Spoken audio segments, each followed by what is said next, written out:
کی ڈھیر مثال ایسی ہے جیسے راکھ کا ایک ڈھیر ہو، اور تیز ہوا چلے، آندھی آئے اور اس کے کاندھوں پر سوار ہو کر یہ سارے راکھ کے ریزے یہ اڑ جائے اور کچھ بھی باقی نہ بچے۔ اسی طرح سے بغیر ایمان کی صحت کے لوگوں آج جتنی چاہو عبادت کر لو، جتنے نیکی کے کام کر لو، اللہ کے یہاں جب قیامت کے فیصلے کی آندھی چلے گی تو فیصلہ ہوگا اور ایک چیز بھی اپنی جھولی میں جو عمل صالح کی شکل میں سمجھتے ہو یہ باقی نہ رہے گی، اور پھر جہنم کی وہ آگ ہے کہ جھلسا جھلسا دے گی۔ یہ ایک بات آپ کے سامنے اور ساری دنیا کے سامنے لانا ہے، اور صرف لانے ہی نہیں بلکہ ان خراب خانوں کے اندر جہاں پر ایمان کی کہیں آواز نہیں ہے، ہر طرف کفر و شرک کی لعنت راج کر رہی ہے، اللہ کو مغلظات گالیاں سنائی جاتی ہیں، نبی کا انکار ہے صلی اللہ علیہ وسلم، اور کتاب کو پسے پشی ڈال بلکہ اس پر سے اعتماد اٹھ گیا ہے۔ اس کتاب میں تو یہ ہے کہ وانتم الاعلون ان کنتم مومنین، کہ عزت دیں گے ہم، دلیل کیسے؟ تو آج قرآن کے اوپر سے آج امت کی اکثریت کا اعتماد اٹھ گیا ہے۔ اس اعتماد کو بحال کیجیے کہ اللہ کی بات بالکل صحیح، لوگوں جو تمہارا ایمان جس کے اوپر تمہیں یہ اعتماد ہے یہ سچ اصلی ایمان ہے، یہ ایمان نہیں۔ ان صوفیاء نے اتحاد کے ذریعے سے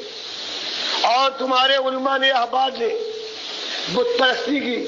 قبر پرستی کی بنیاد پر عام کر کے کہ اللہ کے نبی صلی اللہ علیہ وسلم کو پہلے زندہ کیا اس قبر میں۔ اللہ کے نبی صلی اللہ علیہ وسلم فرمائے بخاری کی حدیث میں کہ مرنے کے بعد میں جنت میں جنت الفردوس میں سب سے اچھی جگہ جو ہے وہاں پہنچا ہوں گا، بخاری کی حدیث میں۔ صحابہ کا ایمان ہو گیا کہ نبی صلی اللہ علیہ وسلم وفات پا چکے ہیں، اب قیامت سے پہلے زندہ ہونے والے نہیں۔ اور آج کی امت ان کو اس اندھیرے گھر میں بند کر کے خوش ہے۔ اللہ کے نبی صلی اللہ علیہ وسلم فرمائے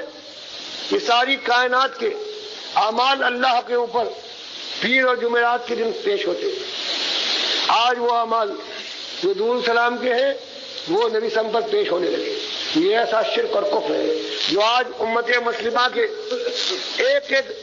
ریشے کے اندر دوڑ گیا ہے، اور یہ کہاں سے آیا ہے؟ وہی شیعہ ہے، وہی رافضی ہے، وہی عبداللہ ابن سبا کی اولاد ہے جس نے چھاڑا، اور احمد ابن حنبل کی اس دنیا میں شہرت کو جو 220 اور 30 کے درمیان ہوئی تھی خلق قرآن کے مسئلے میں، شیطان نے ان کو ہدف بنایا اور ان پر وہی وار کیا کہ جب نبی صاحب کی میت مبارکہ پڑی ہوئی تھی جو اس نے عمر بن خطاب رضی اللہ تعالیٰ عنہ پر وار کیا، لیکن ابو بکر صدیق رضی اللہ تعالیٰ عنہ کی مداخلت سے شیطان کا وار کاری نہ ہو سکا،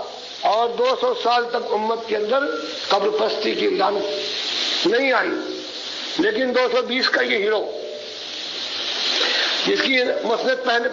پڑھنے کے بعد معلوم ہوتا ہے کہ خالص شیعت کا پرچارک تھا، حضرت ابو بکر کو کہہ دیا نہیں، نبی صاحب نے ان کو بھیجا ضرور تھا امیر بنا کر 9 ہجری میں، لیکن معذور کر دیا علی رضی اللہ عنہ۔ جو کہتا ہے